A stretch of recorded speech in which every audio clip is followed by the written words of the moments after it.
Uttaranchal university ఇది కేవలం university కాదు, మీ సక్సెస్ స్టోరీకి చిరునామా. నమస్తే, వెల్కమ్ టు ఐ డ్రీమ్. నేను వలి. తమిళనాడులోని మదురై కోర్టు సంచలనమైన తీర్పు ఇచ్చింది. తండ్రి కొడుకుల్ని కస్టడీలోకి తీసుకొని టార్చర్ చేసి కొట్టి చంపేశారు అన్న కేసుకు సంబంధించి 9 మంది పోలీసులకు ఉరిశిక్ష విధించింది. దేశం మొత్తం కూడా ఒక్కసారిగా ఈ తీర్పును చూసి షాక్ అయిపోయినటువంటి పరిస్థితి ఉంది. దీని గురించి మనం మాట్లాడదాం. ప్రస్తుతం నాతో పాటు స్టూడియోలో ఉన్నారు హైకోర్టు అడ్వకేట్ శివకుమార్చారి గారు. సార్తో మాట్లాడదాం. నమస్తే అండి.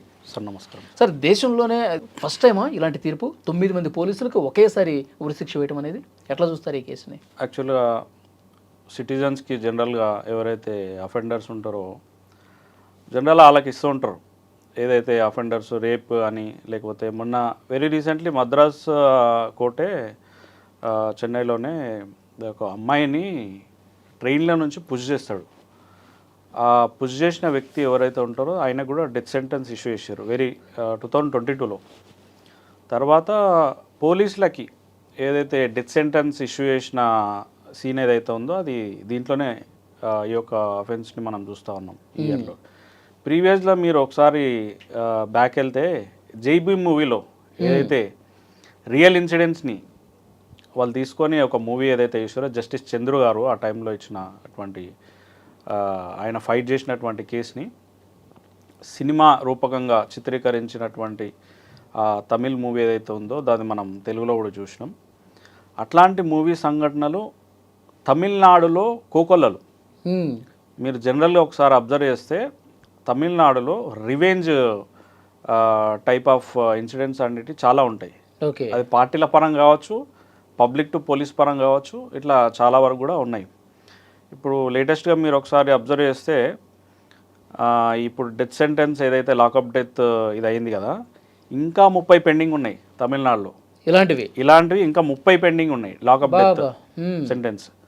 సో ఎక్కడైతే ఈ పోలీస్ వ్యవస్థ అనేది ఉందో, ఈ పోలీస్ వ్యవస్థ ఏమైపోయిందంటే తనకిచ్చిన అధికారాన్ని దుర్వినియోగం చేస్తూ వాళ్ళకి, అంటే మొనార్క్ సిస్టమ్ అనేది ఒకటి ఉంటుంది కదా, ఆ మొనార్కిజం అనేది తీసుకొని వాళ్ళకి ఎక్కువ రుద్దుకొని వాళ్ళు చేసే డ్యూటీ కంటే, సరే జనరల్గా వాళ్ళకి పోలీసు వాళ్ళకి ఎక్కడ అధికారం లేదండి, వీళ్ళని కొట్టు వాళ్ళని కొట్టు పోయి వాళ్ళని బెదిరి అని. ఎప్పుడైతే అన్లాఫుల్ అసెంబ్లీ అంటే ఒక తీవ్రమైన నేరాలు చేసే సందర్భంలో, లేకపోతే తీవ్రమైన ప్రభుత్వ ఆస్తి కానీ ప్రైవేట్ ఆస్తులు కానీ నష్టపోయే పరిస్థితులు ఉన్నప్పుడు, అప్పుడు అన్లాఫుల్ అసెంబ్లీ అయినప్పుడు పోలీస్ వారికి ఒకటి ఏంది అని అంటే లాఠీ చార్జ్ అనేది, అది కూడా very higher official police officers వాళ్ళ ఆర్డర్స్ మేరకే అది కూడా ఉంటుంది తప్ప అసలు వాళ్ళకి ఎక్కడ కూడా పోలీసులు లోకల్ పబ్లిక్ని కొట్టాలి, చెంప మీద కొట్టాలి, కట్టతోడు కొట్టాలి, లేకపోతే కన్ఫెషన్ చేయమని చెప్పి నేరం నిజం ఒప్పుకుంటావా అబద్ధం చెప్తావా అని చెప్పి కస్టడీలో కొట్టే హక్కు వాళ్ళకి ఎక్కడ కూడా లేదు.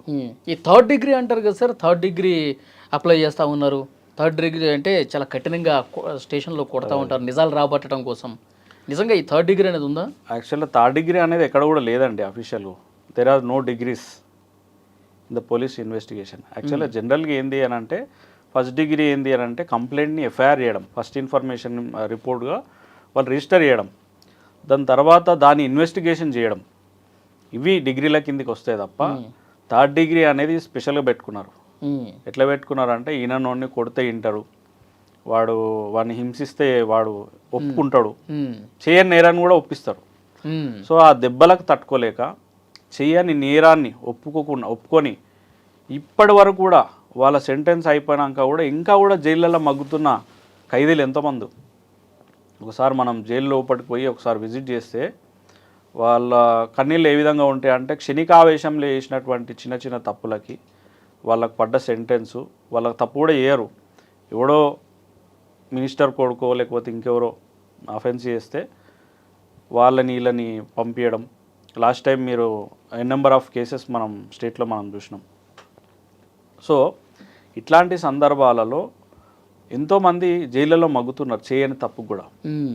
సో ఇట్లాంటి సందర్భాలలో పోలీస్ వ్యవస్థ ఒక డిసిప్లిన్ ఫోర్స్, పోలీసు వ్యవస్థ ఒక డిసిప్లిన్ ఫోర్స్ అయ్యిండు కూడా మినిమం డిసిప్లిన్ లేకుండా ప్రవర్తించి ఒక కంప్లైంట్ని కూడా ఏమ్రా ఏడుకొచ్చినావురా ఏమైందిరా అంటే ఒక అఫీషియల్ రౌడిజం దాని కిందికి పోలీస్ వ్యవస్థ అనేది తీసుకొచ్చి చాలామంది సిన్సియర్ ఆఫీసర్స్ కూడా మనం చూస్తూ ఉన్నాం.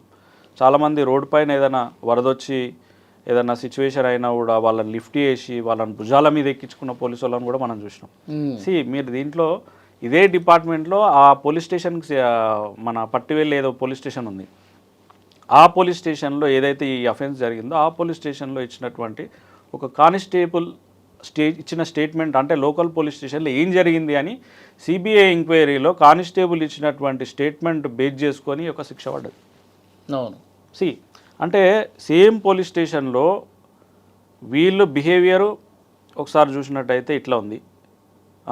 అదేవిధంగా మళ్ళీ అదే పోలీస్ స్టేషన్లో ఒక ఉమెన్ కానిస్టేబుల్ తన డ్యూటీ కంటే తన ఉద్యోగం కంటే నీతి నిజాయితీ న్యాయం ఇంపార్టెంట్ అని చెప్పేసి ఆమె సొంతంగా ఆమె స్టేట్మెంట్ ఇట్లా జరిగింది, ఇట్లా నేను నా కళ్ళతో చూసినా అని చెప్పి స్టేట్మెంట్ ఇచ్చింది.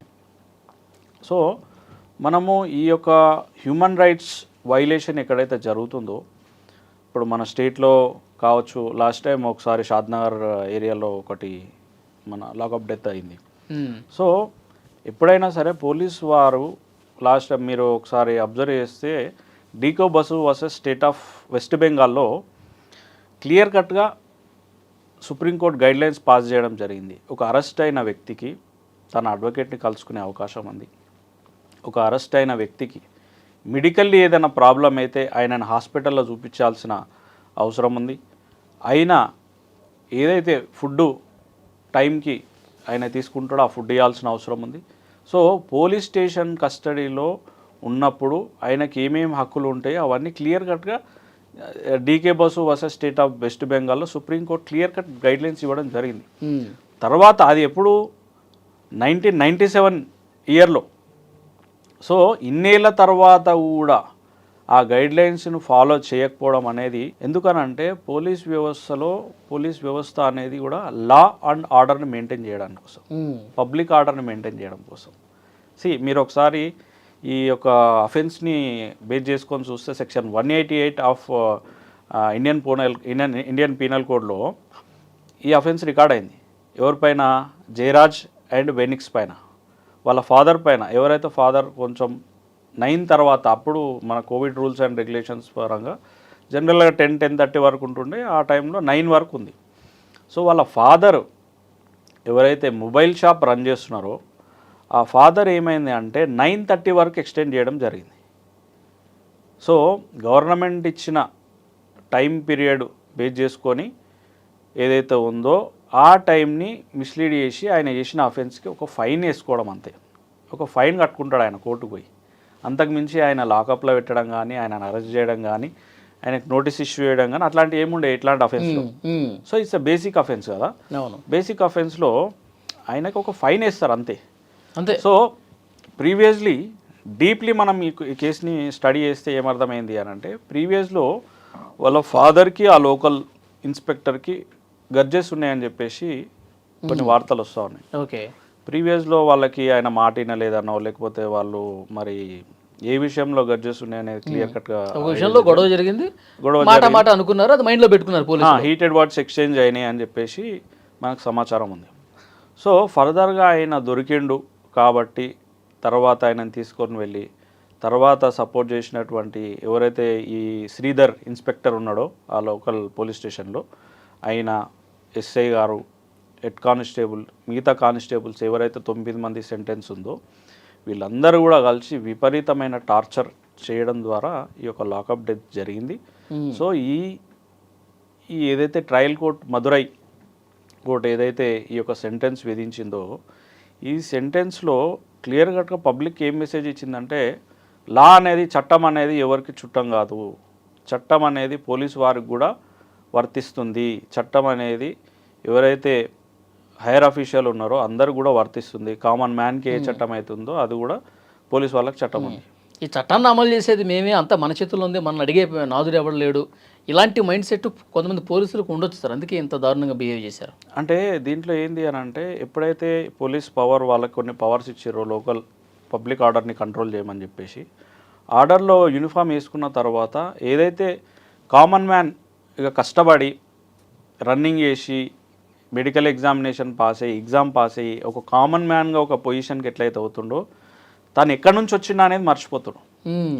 తను ఏ కుటుంబం నుంచి వచ్చిండు, ఎక్కడి నుంచి వచ్చిండు, యూనిఫామ్ వేసుకోకముందు నా పరిస్థితి ఏంది అనేది యూనిఫామ్ వేసుకున్న తర్వాత మర్చిపోతారు.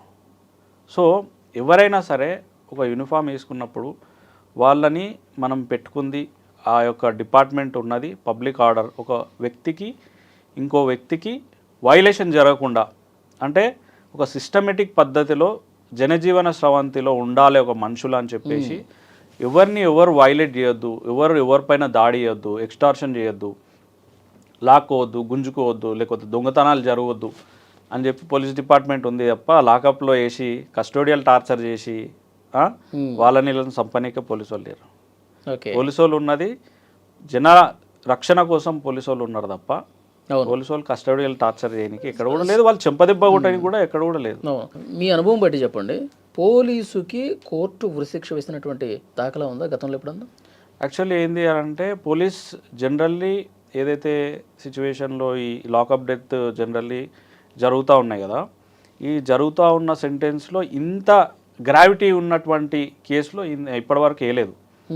సో తమిళనాడులో ఇలాంటి చాలా జరుగుతూ ఉన్నాయి, ఇంకా 30 లాకప్ డెత్స్ పెండింగ్ ఉన్నాయి ఇంకా జడ్జిమెంట్స్కి. సో ఇంతకుముందు దీంట్లో మనం ఈ యొక్క lockup deaths divided by 4 types ఉంటాయి.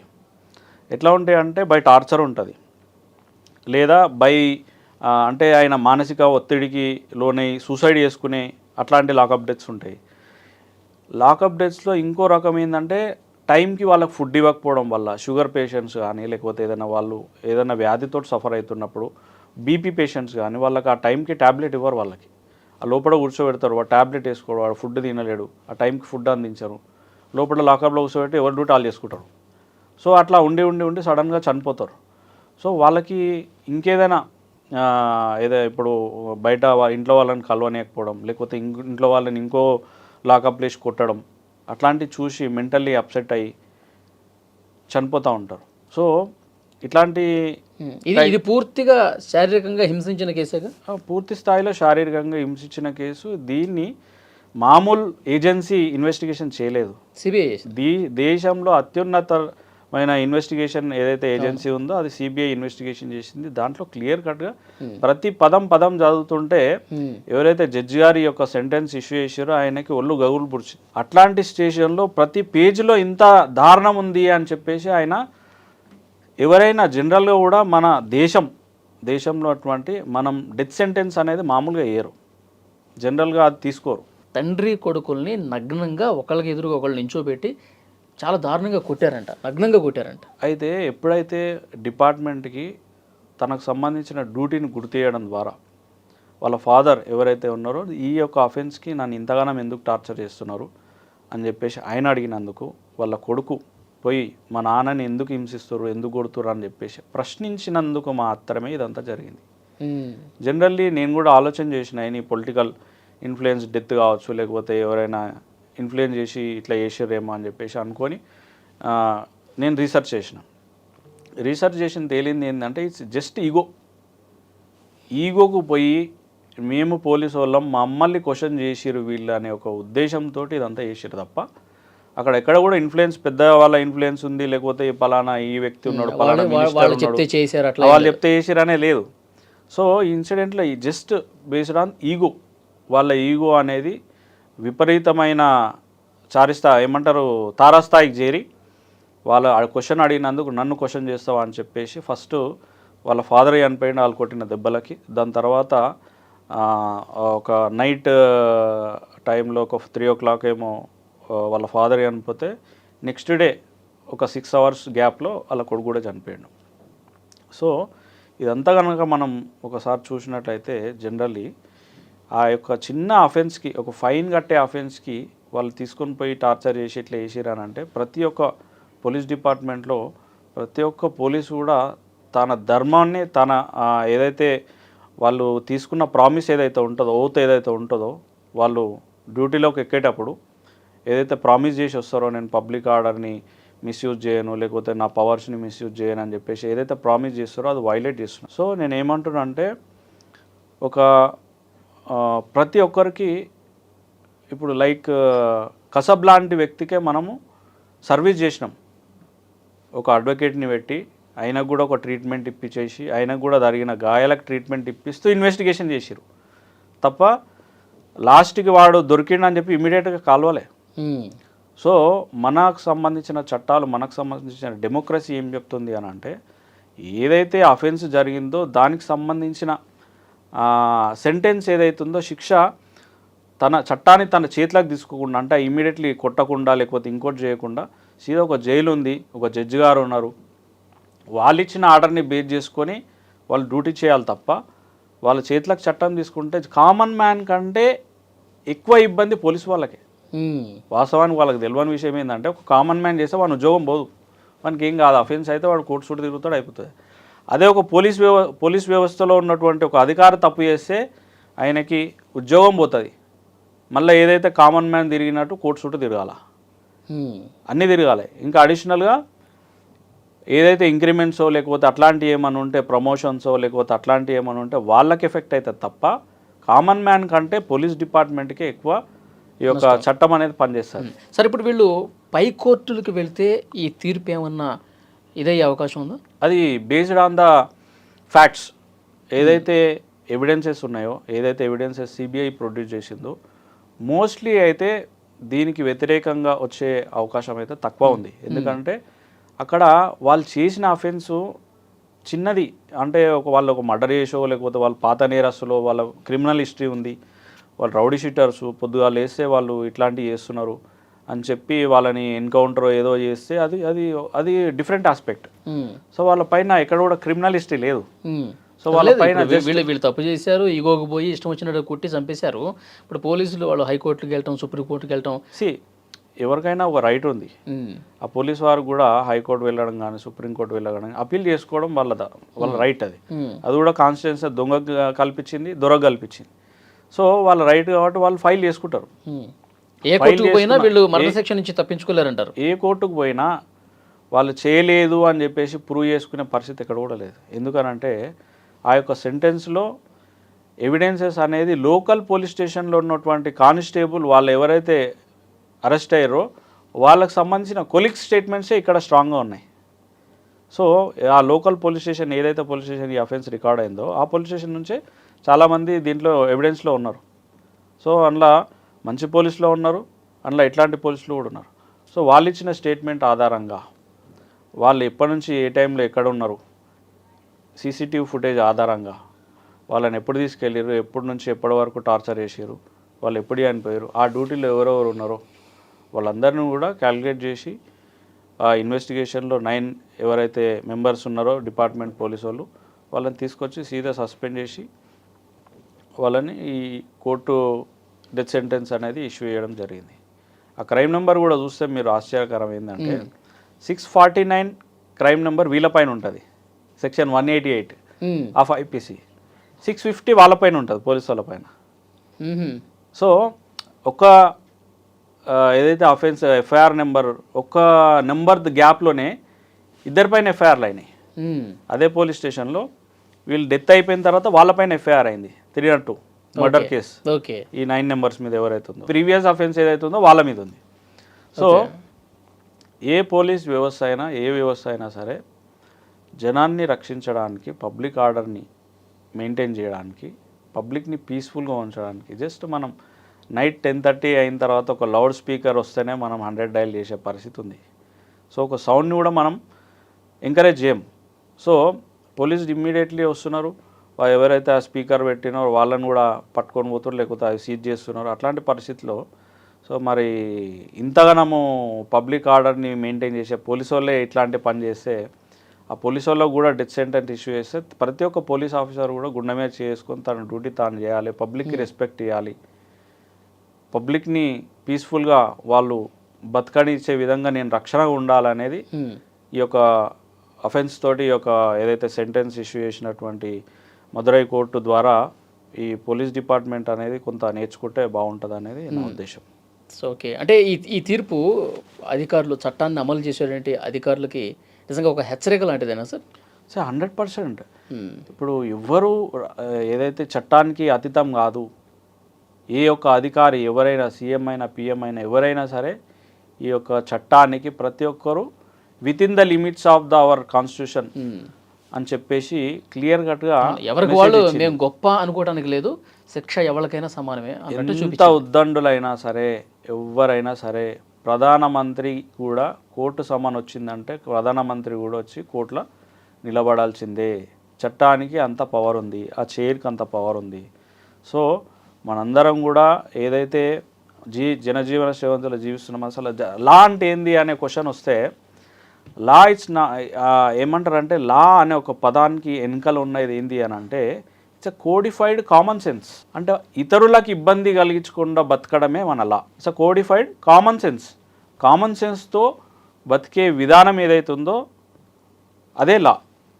ఒకరికి ఇబ్బంది కలిగించకుండా, ఒకరిది గుంజుకోకుండా, లేకపోతే ఒకరి పైన దాడి చేయకుండా ఏదైతే మన కామన్ సెన్స్ తోటి బతుకుతామో దాన్ని కోడిఫైడ్ చేయడమే ఒక లా. సో ప్రతి ఒక్కరూ దీన్ని పాటించాల్సిందే. ప్రతి ఒక్కరూ మన కాన్స్టిట్యూషన్ విధించినటువంటి ఫండమెంటల్ రైట్స్ ఏదైతే ఉన్నాయో దానికి లోబడి ఉండాల్సిందే, దానికి లోబడి బతకాల్సిందే. దానికి ఓవర్కమ్ ఎవరైతే ఏనిపోతారో వాళ్ళ అఫెన్స్కి చేసినట్టే గురవుతారు, వాళ్ళకి పనిష్మెంట్స్ కూడా అట్లనే ఉంటాయి. జనరల్గా చాలామంది మేధావులు కొటేషన్స్ రాస్తూ ఉంటారు. సో ఒక కొటేషన్ ఏంటి అంటే అఫెన్స్ని వ్యతిరేకించండి, అఫెన్స్ చేసిన మనిషిని కాదు అని చెప్పేసి ఒక సెంటెన్స్ ఉంది. సో ఏదైతే తప్పు చేసిండో ఆ తప్పుని వ్యతిరేకించు, వాడిని తీసుకొని పోయి ఆ మనిషిని టార్చర్ చేసి చిత్రవద చేసి వాడిని చంపాలనే ఉద్దేశం చూడకు, వాడిని మార్చే విధంగా చూడు అంతే. Hate the offence not a person అని క్లియర్ కట్గా చెప్పారు. ఓకే. సో దీంట్లో ఈ యొక్క సెంటెన్స్ అనేది ప్రతి ఒక్క పోలీస్ ఆఫీసర్ కానీ, ప్రతి ఒక్క అధికారికి కానీ, ఐఏఎస్ కానీ, ఐపీఎస్ కానీ, ముఖ్యమంత్రి కానీ, ప్రధానమంత్రి కానీ ప్రతి ఒక్కరూ తనకు సంబంధించిన డ్యూటీని ఓవర్కమ్ చేస్తే ప్రతి ఒక్కరు అఫెన్స్కి గురి కావాల్సిందే, ప్రతి ఒక్కరు జైలుకు ఒక తప్పదు. చాలా బాగా చెప్పారు sir. Thank you very much. Thank you sir. And for more videos, Please subscribe to iDream. Please subscribe to iDream. Please subscribe iDream. And please subscribe to iDream. For more videos, subscribe to iDream. please like, share and subscribe to the channel. Congratulations, iDream. Subscribe to iDream. Subscribe to iDream. So subscribe to iDream Media. iDream ki iDream team andarki huge congratulations. Please subscribe iDream Media. Please subscribe to iDream. Subscribe iDream. Please subscribe to iDream. iDream అంటే నా కళల ఛానల్ను subscribe చేసుకున్న నోరు తిరుగుతలేదు, మీరైతే గంట గుర్తు కొట్టండి. For more such videos, please subscribe to iDream. Subscribe to iDream. Please subscribe to iDream. Please subscribe iDream Media. Please do subscribe to iDream. Please subscribe to iDream Media. For best entertainment and information, please subscribe iDream. And don't forget to subscribe to iDream.